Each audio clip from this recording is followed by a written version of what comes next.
আজকে আপনাদেরকে এমন একটা কথা বলবো যা কোনো মার্কেটার আপনাদেরকে কখনোই বলবে না।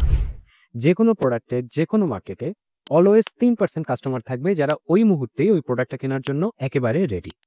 এরপরে 70% থাকবে যারা ওই প্রোডাক্টটি নিয়ে ঘাটাঘাটি করছে, খোঁজাখুঁজি করছে। তারপরের 20% থাকবে যারা ভাবছে যে প্রোডাক্টটি তাদের দরকার। আর একেবারে 60% থাকবে যারা আসলে জানেই না যে ওই প্রোডাক্টটা তাদের দরকার।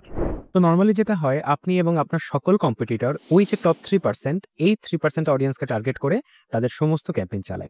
এখন একটু চিন্তা করুন, এই 3% কে যদি সকল কম্পিটিটররা মিলে নিজেদের মধ্যে ভাগাভাগি করে নেয়, তাহলে একেকজনের ভাগ্যে কতটুকু করে পড়ে? এবং আপনার থেকে বড় কম্পিটিটর যদি হয় তাদের সাথে আসলে আপনি কম্পিটিশনে কতটুকু যেতে পারবেন?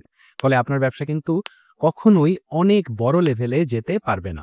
ফলে সিক্রেটটা কিন্তু এখানেই। এই যে পরের 17% এবং 20% এই যে টোটাল 37% যারা ওই প্রোডাক্টটি সম্পর্কে খোঁজাখুঁজি করছে কিংবা ভাবছে এই প্রোডাক্টটি তাদের দরকার, এদেরকে ঘিরে যদি আপনি আপনার ক্যাম্পেইন স্ট্র্যাটেজি সাজান, সেক্ষেত্রে কিন্তু আপনার ব্যবসায় রিয়েল মানি মেক করার একটা বড় সুযোগ তৈরি হবে। সো এদেরকেই আপনার সেলস ফানেলের অন্তর্ভুক্ত করে নিন এখনই। আর বাকি যে 60% থাকবে এদেরকে ধীরে, ধীরে নার্চার করে কিভাবে আপনার প্রোডাক্ট বা আপনার সার্ভিসের ভেতরে নিয়ে আসা যায়, সেটা কিন্তু ভাবতে কখনোই ভুলবেন না।